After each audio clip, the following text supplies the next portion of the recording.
지금 출애굽기 27장 20절로 21절, 출애굽기 27장입니다.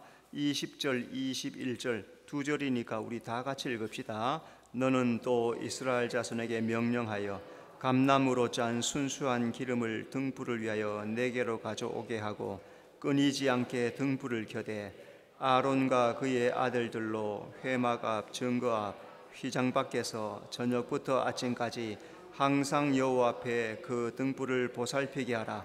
이는 이스라엘 자손이 대대로 지킬 규례니라. 아멘.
하나님께 영광의 박수 돌려드리겠습니다.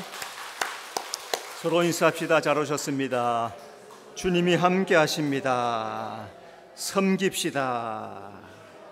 네. 자, 오늘 말씀은 성막의 등잔대, 기름, 그런 말씀인데요. 성막에는 창문이 없습니다. 또 성막의 벽 전체 내벽을 금으로 다 쌌기 때문에 등잔대가 등불을 비추면은 반짝반짝 빛나는 그런 공간이 바로 성막입니다. 자, 거기에서 가장 중요한 게 등잔대가 불을 밝히는 것, 그게 중요하죠. 하나님께서 등잔대에 불을 밝히는 기름을 감람 열매로 짜라, 그렇게 했습니다. 이 감람 열매는 바로, 감람나무는 바로 예수님을 의미하고, 자, 그리스도라는 말은 메시아이다 그랬죠. 네, 기름 부음 받은 자. 자, 그러면 예수님이 기름 부음 받은 직분 세 가지가 있는데, 먼저 예수님은 왕으로 기름 부음을 받았습니다. 마태복음 2장 2절, 유대인의 왕으로 나신 이가 어디 있느냐. 이 말은 동방 박사들이 왕으로 오신 메시아를 찾아왔다는 거죠. 예수님이 바로 말씀으로 세상을 다스리는 왕이시라는 거예요. 말씀이신 예수님이 이 세상을 만왕의 왕으로 오셨다는 겁니다. 자, 오늘 이 시대를 뉴 에이지 시대라 그랬습니다. 특징이 뭐냐? 네가 왕이다. 세상에 다른 왕이 있는 게 아니고 바로 네가 왕이다. 네 마음대로 해라. 이게 뉴 에이지 시대입니다. 그러니까 적그리스도적이죠. 하나님이 왕인데 네가 왕이라 그러니까 완전히 반역하는 겁니다. 사탄막이 거짓말이 네가 왕이다. 하와에게 처음부터 인류의 시초에부터 거짓말을 하는 게 네가 왕이 된다는 거죠. 네가 하나님이 되고 네가 왕이 되는 거다. 그런데 성경은 뭐라 합니까? 예수님이 하나님이 왕이시다. 자, 오늘 나의 삶에 나에게 있어서 왕은 누구입니까? 내가 왕입니까? 하나님이 왕입니까? 하나님이 왕으로 내 삶을 지배해야 되는 줄로 믿습니다. 예수님은 제사장으로 기름 부음을 받았습니다. 히브리서 7장 20절, 예수께서 제사장이 되신 것은, 구약의 제사장은 모두가 다 예수님을 예표하고 있습니다. 그래서 장차 예수님은 자기 몸으로 속죄 제물이 되어서 제사를 드릴 것을 예표한 것들이 모든 짐승 제사입니다. 예수님이 십자가에 피 흘리심으로써 완전한 제사를 이룬 제사장이 되었더라. 그래서 우리는 오늘도 예수님의 피를 힘입어서, 아까도 기도할 때 예수의 피로 씻어 주시옵소서, 예수의 피로 고쳐 주시옵소서 기도한 이거 뭡니까? 예수의 피를 힘입어서 보좌 앞으로 나가는 거예요. 오늘 우리가 거룩한 예배를 드릴 수 있는 것도 예수님의 피를 힘입어서 보좌 앞으로 하는 거예요. 예수님이 십자가에서 죽을 때 하나님이 위에서부터 성막의 성소의 휘장을 쫙 찢으십니다. 예수님이 구속을 완성하시니까 더 이상 막아놓을 이유가 없어요. 누구든지 주님 앞에 나와서 거룩한 예배를 드릴 수 있다는 거죠. 오늘 우리가 주님 앞에 나와서 예배할 수 있는 거 얼마나 귀한 축복인지를 몰라요. 그 축복을 우리가 받은 것을 감사하면서 예배에 힘쓰는 성도가 되시기를 바랍니다. 예수님은 선지자로 기름 부음을 받았습니다. 신명기 18장 18절, 내가 그들의 형제 중에서 너와 같은 선지자 하나를 그들을 위하여 일으키고, 모세가 장차 선지자로 오실 예수님을 예언했습니다. 구약의 모든 선지자는 다 예수님을 예표하는 겁니다. 예수님은 말씀으로 우리를 하나님 앞으로 인도하시는 선지자이십니다. 자, 그러니까 오늘도 우리는 그 말씀을 잘 순종하고 그 말씀대로 신앙을 잘 이루어 나가는 신앙의 삶을 살아야 되는 것이 오늘 우리의 사명이다. 자, 오늘 성소에 등잔 때 항상 기름을 채워야 되고 불을 켜야 된다 그랬습니다. 자, 등잔대에 기름이 나타내는 영적 의미가 뭔가 몇 가지로 찾아봅시다. 첫째, 등잔대 기름은 성소를 밝히는 역할을 합니다. 20절, 또 너는 또 이스라엘 자손에게 명령하여 감나무로 짠 순수한 기름을 등불을 위하여 내게로 가져오게 하고. 자, 여기에서 감람나무 기름은 성령을 상징합니다. 20절에 감나무로 짠 순수한 기름 그랬죠. 하나님은 감나무로 짠 순수한 기름으로 등잔대에 채워서 불 밝혀라 그렇게 말씀해요. 자, 그러면 등잔대를 가득 채운 기름은 무엇을 의미하느냐? 바로 성령을 의미한다. 하나님은 성소에 성령의 불로 환하게 밝히셨다 그런 말씀이에요. 자, 보좌 앞에 켠 7 등불도 성령입니다. 요한계시록 4장 5절, 보좌 앞에 켠 7 등불이 있으니 이는 하나님의 7 영이라. 천상의 보좌 앞에 7 등불이 있었더라. 자, 이래서 하나님의 7 영으로 성령을 의미합니다. 그래서 성령은 보좌 앞에서도 7 영으로 등불을 켜고 계십니다. 자, 성령은 우리를 예수님께로 인도해 가십니다. 우리의 신앙이 성령의 인도를 따라서 성령의 등불을 켠 그 길을 따라서 한 걸음 한 걸음 쫓아가야 됩니다. 내 마음대로 길을 걸어가면은 어둠에 빠지게 되고 죄에 빠지고 마귀에게 넘어갈 수 있어요. 근데 성령께서 인도하는, 그래서 주의 말씀은 내 발의 등이요 내 길의 빛입니다. 내 발의 등불, 내 길의 빛을 따라서 바로 따라가야 성령의 도움으로 예수님을 더 깊이 알게 된다는 것. 자, 그래서 이게 성령 충만한 이유. 성령 충만한 이유는 무슨 은사를 많이 받고 능력을 많이 행하는 그런 것도 포함되지만은, 정말로 성령 충만한 것은 성령의 도움으로 예수님을 더 깊이 알아가는 것. 여러분, 여기에 관심을 많이 가서 예수님을 더 많이 알아. 여러분, 우리나라 대통령 모르는 사람 손 들어봐요. 나는 대통령 누군지 모르는데 진짜 알아요? 밥 먹어봤어요? 그냥 저분이 대통령이다 하고 했는 거지, 나하고 대화한 적도 없고 밥 먹은 적도 없잖아. 뭐 모르는 거예요, 모르는 거.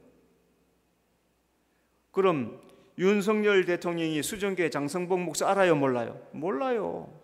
만난 적이 없으니까. 그러니까 예수님을 더 깊이 알아가야 돼. 성경을 통해서, 말씀을 통해서. 말씀이 예수님이잖아요. 말씀을 아는 것이 예수님을 더 깊이 알아가는 거예요. 그 성경을 많이 읽고 그 말씀을 많이 들으면서, 아, 주님이 이렇게 원하시는구나, 주님께서 이렇게 우리에게 요구하시는구나를 자꾸 알아가는 게 예수님을 아는 거예요. 어떻게? 성령의 인도를 따라서. 여러분, 예수님을 더 깊이 알아가는 성도가 되시기 바랍니다. 감람나무는 30년이 지나야 열매를 수확할 수 있습니다. 시편 52편 8절, 나는 하나님의 집에 있는 푸른 감람나무 같음이여. 감람나무 수명이 몇 년일까요? 아시는 분? 감람나무의 수명이 얼마 정도 될까요? 감람나무를 지금 말로 하면 올리브나무, 그죠? 올리브나무 수명이 얼마나 될까요? 수천 년 돼, 수천 년. 몇천 년 돼요, 몇천 년. 겟세마네 동산에 가면은 예수님이 기도할 때 있던 그 감람나무가 지금도 있단 말이에요. 그 성지순례를 가봐야 되는, 성지순례. 거기 가서 예수님이, 야, 이 나무 앞에서 기도하셨구나. 그 나무 보면은 2000년이 넘었단 말이에요. 예수님 있을 때도 그 나무 있었으니까. 벌써 이 예수님 시작할 때부터 지금까지 2024년 지났고, 그 전에도 있었으니까 2050년, 2100년 훨씬 더 됐을 거란 말이에요. 근데 그 나무가 어떤 줄 알아요? 나무가 막 그렇게 크진 않아. 한 4m 요렇게 되는데 막 이렇게 주름졌다 그래야 되나? 울퉁불퉁 2000년이 되었으니까 그 나이테가 막 커지지 않으니까 막, 하여튼 그래, 가봐야 돼. 이게 말로 표현이 안 되면 울퉁불퉁 이렇게 뿌리가 얼마나 넓은지 몰라. 나무 한 그루가, 그런 그루가 여러 개가 있단 말이죠. 그래서 감람나무는 30년이 지나야 본격적으로 수확할 수 있습니다. 예수님이 30세가 되었을 때 공생애를 시작하시는 거예요. 누가가 보면 3장 23절, 예수께서 가르치심을 시작하실 때 30세쯤 되시니라. 왜 예수님이 30살까지 기다렸을까요? 레위 지파 중에 대제사장이 될 수 있는 나이가 바로 30세라는 거예요. 애굽에 팔려갔던 요셉이 몇 살에 팔려갔어요? 17살에 팔려갔죠. 그럼 왜 13년을 종살이하고 감옥살이하고 기다립니까? 30세가 되어야 시작할 수 있단 말이죠. 그래서 예수님께서 30세까지 기다린 것은 대제사장으로서의 사역을 하기 위해서 30이 될 때까지 기다리신 거예요. 감람나무가 30이 지나야 열매를 맺는 것은 예수님의 공생의 사역을 예표하는 말씀이에요. 자, 그럼 오늘 나는 몇 년 예수 믿었습니까? 10년, 20년, 30년, 30년이 됐다. 그러면 내 열매는 어때요? 아름다운 열매가 잘 맺히고 있습니까? 감람나무처럼 주렁주렁. 여러분, 감람나무는, 올리브는 한 나무에 몇천 개씩 달린단 말이에요. 흔들어 떨어뜨리면 수북하게 막 떨어진단 말이에요. 수백알, 수천 알 떨어진단 말이에요. 주렁주렁 석류의 속에 그 알이 소복소복하게 담겨 있는 것처럼 우리 속에 신앙의 열매가, 성령의 열매가 주렁주렁 달리기를 하나님께서 원하시는 게 바로 감람나무 열매를 말하는 거예요. 우리 성도들 많은 열매 맺는 성도가 되시기를 바랍니다. 감람나무는 죽은 뒤에도 새순을 내는 나무입니다. 창세기 8장 11절, 저녁 때 비둘기가 그에게로 돌아왔는데 그 입에 감람나무 새 잎사귀가 있는지라. 노아의 방주에서 물이 감한 여부를 알기 위해서 노아가 비둘기를 내보냈어요. 비둘기가 온 땅을 두루다니다가 감람나무 새 잎사귀를 우러왔어요. 자, 이 세상은 물에 잠겨서 다 죽었단 말이에요. 그런데 감람나무가 죽은 뒤에도 새순을 냈다는 거죠. 자, 예수님은 죽어서 장사된 뒤에 부활하십니다. 로마서 6장 9절, 그리스도께서 죽은 자 가운데서 살아나셨음에, 예수님께서 우리의 죄를 대속하기 위해서 십자가에 못 박혀 죽으세요. 그런데 하나님께서 구원을 완성한 예수님을 사망에서 건져서 다시 살아나게 하십니다. 이게 바로 감람나무가 새순을 내는 것이 바로 예수님의 부활을 예표하는 거란 말이죠. 여러분, 예수님 부활하신 것을 믿으십니까? 예수님 안에서 내가 부활할 것도 믿으십니까? 그러므로 영생에 참여할 소망을 가지고서 날마다 믿음으로 살아가는 여러분 되시기를 바랍니다. 감람나무는 승리자에게 승리자의 관을 줍니다. 디모데후서 2장 5절, 경기하는 자가 법대로 경기하지 않으면 승리자의 관을 얻지 못할 것이며, 고대에서 운동에서 승리한 선수에게 면류관을 씌워주소. 이 면류관을 감람나무로 엮어서 씌워줬단 말이에요. 감람나무는 승리자에게 씌워주는 면류관이었습니다. 예수님은 구원의 승리자예요. 그래서 금면류관을 쓰십니다. 계시록 14장 14절, 구름 위에 인자와 같은 이가 앉으셨는데 그 머리에는 금면류관이 있고, 예수님께서 십자가에서 가시면류관을 쓰시고 구원을 다 완성을 하십니다. 하나님은 구원을 완성한 예수님 머리에 가시관을 벗기시고 금면류관을 씌워주시는 거예요. 승리자의 관은 예수님이 쓰신 금면류관의 예표예요. 그런데 이 승리자의 관은 어떻게 됩니까? 시간이 지나가면 마르고 부서지고 없어져 버려요. 그럼 예수님이 쓰신 금면류관은 어때요? 영원한 영광을 나타내는 거예요. 영원한 영광을 나타내는 그 금면류관을 하나님이 승리한 우리에게도 주시겠다는 거예요.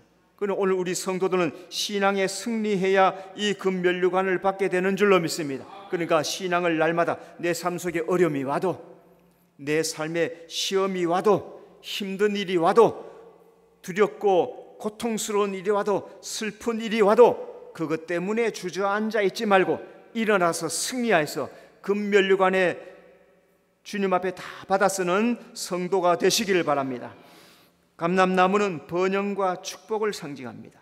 시편 128편 3절, 내 식탁에 둘러앉은 자식들은 어린 감람나무 같으리로다. 감람나무 열매는 나무 하나에 열매가 주렁주렁 달리죠. 그래서 식탁에 둘러앉은 자녀들을 감람나무 같다.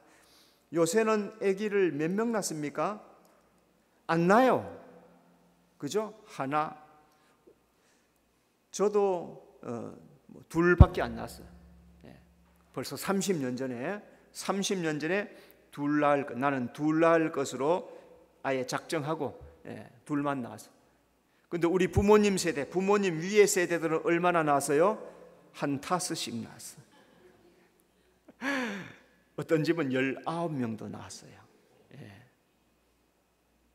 평생 애만 낳아요. 40년을 낳겠죠, 그죠? 2년 터울이라고 해도 40년이에요. 40년 동안 애만 낳아요. 그렇게 감람나무는 주렁주렁 열리는 열매를 말해서 구약의 감람나무는 번영, 축복을 해요.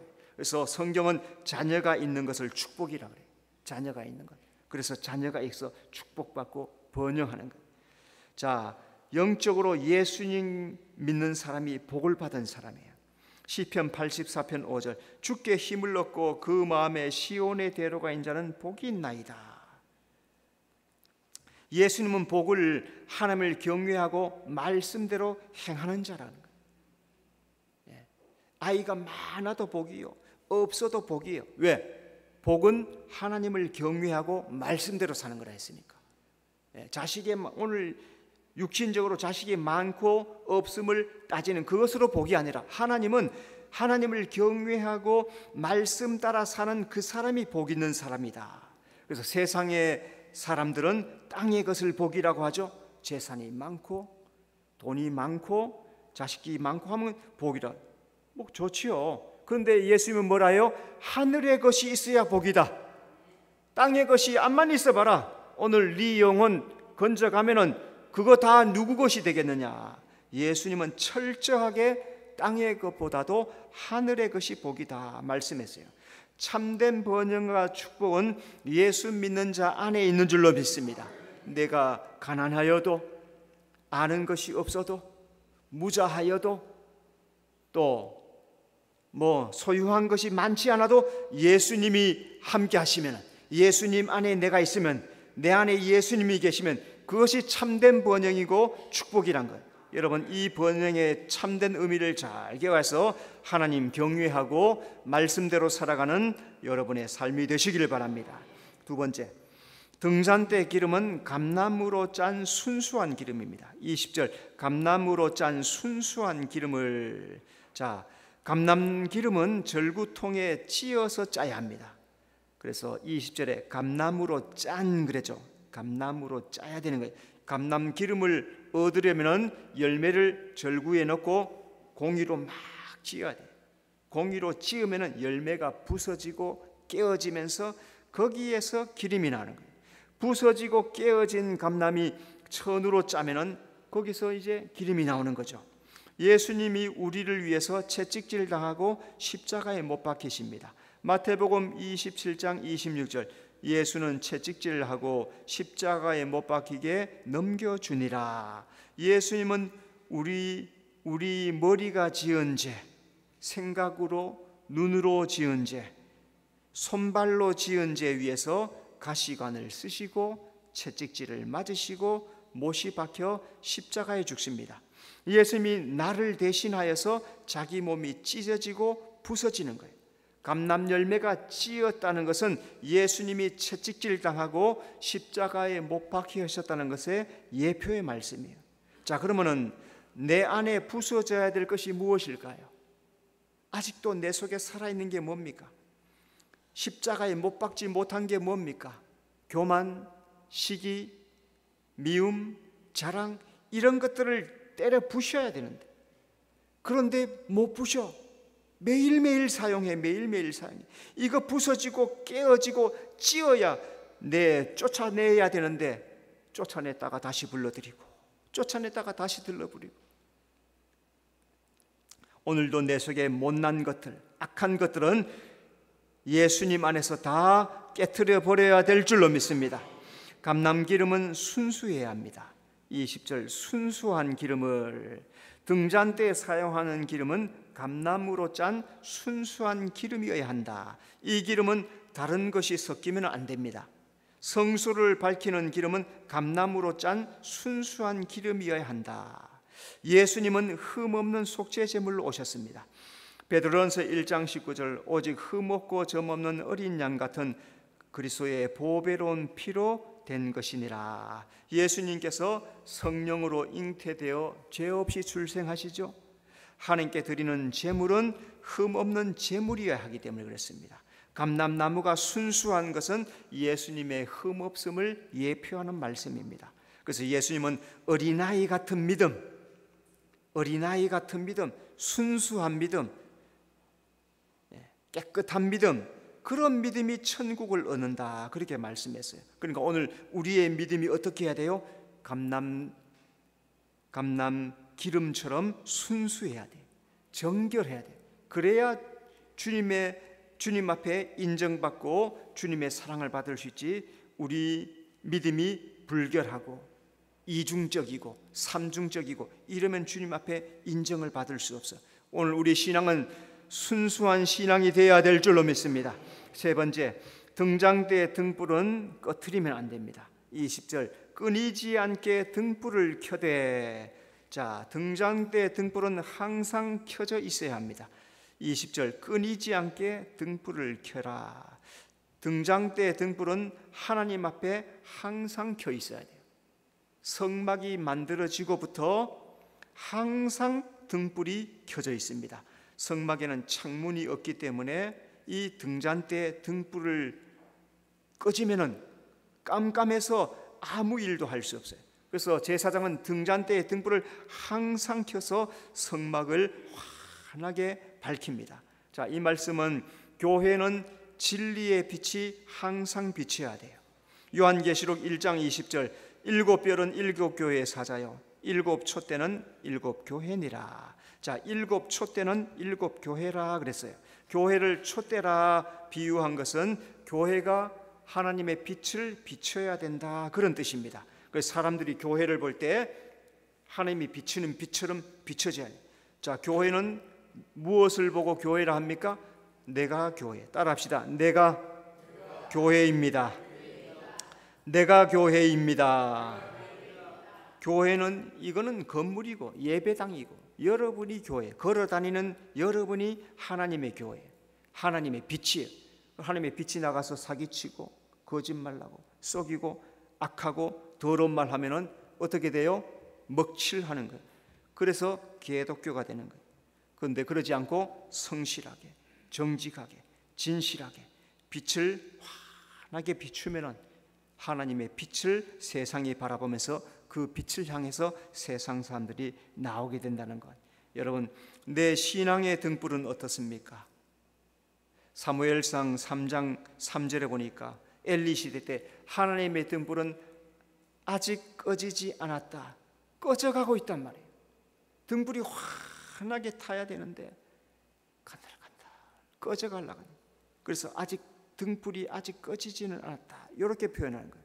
자, 그러면은 오늘 이 시대, 엘리 시대 때, 그 시대 때 등불이 가물가물했다면, 그럼 지금 현재 내 속의 신앙의 등불은 어때요? 잘 불타고 있습니까? 활활 기도의 기름을 붓고 말씀에 기름을 붓고 성령의 기름을 부어서 내 속에서 등불이 잘 타고 있습니까? 아니면은 꺼져가고 있습니까? 자, 오늘 그 모습이 바로 나의 모습. 누가 제일 잘 알아요? 하나님이 하고 내가 아는 것. 그건 여러분이 판단하고 생각해야 될 것. 잘 켜서 등불을 간수하는 성도가 되시기를 바랍니다. 등잔대 등불은 늘 보살펴야 합니다. 21절 아론과 그의 아들들로 회막안 증거 앞 휘장 밖에서 저녁부터 아침까지 항상 여호와 앞에 그 등불을 보살피게 하라. 보살피라. 이 말은 등불을 순서대로 배열하고 정돈하고 검사하라. 그래서 제사장은 등잔대에 기름이 충분한지, 그름은 안 나는지, 불은 약한지 검사해야 돼요. 그래서 제사장은 아침 저녁으로 등불이 잘 켜져 있는지 항상 보살피는 거예요. 자, 이 제사장은 바로 오늘 나예요. 내 안에 성령의 불이 켜인지 확인해야 돼요. 21절 이는 이스라엘 자손이 대대로 지킬 규례니라. 예수 믿고 죽을 때까지 지켜야 되는 거예요. 하나님의 등잔대 등불이 잘 켜져 있는지 검사하라고 하시고, 내 속에 등불이 켜져 있는지 꺼졌는데도 알지 못하는 사람이 얼마나 많은지 몰라요. 이것이 바로 이스라엘이 예수 믿는 우리에게 대대로 지켜야 할 규례라고 말씀하세요. 그래서 성도는 하나님이 주신 그 성령의 불, 예수 믿을 때 성령의 불을 붙여주신 그 불이 꺼져가고 있는지, 제대로 켜져서 활활 잘 비추고 있는지 항상 점검해야 돼요. 다른 사람 보지 마세요. 나를 보세요. 자기를 보세요. 자기를. 내 안에 성령의 불이 꺼져가는지, 가물가물하는지, 활활 잘 타고 있는지 잘 점검해야 됩니다. 성소를 밝히는 등잔대 기름은 성령입니다. 그 등불 보호하고 다스리는 분은 제사장이 바로 예수님입니다. 예수님은 오늘도 우리에게 성령을 주시고 잘 간수해라. 기름이 충분한지, 그름은 안 나는지, 불은 잘 타는지 검사하고 승리하라 말씀하신 이 말씀 잘 기억하여서 내 속에 성령의 등잔대불이 잘 타오르는 여러분의 신앙이 되시기를 바랍니다. 기도하겠습니다. 주님 은혜 감사합니다. 예수님은 왕으로, 제사장으로, 선지자로 오셔서 그 사역을 감당하시고 우리에게 성령의 그 기름을 부어서 이 세상의 등불로 환히 밝혀라 하신 그 말씀대로 세상에 빛이 될 수 있도록 은혜 베풀어 주시옵소서. 예수님 이름으로 기도드리옵나이다. 아멘.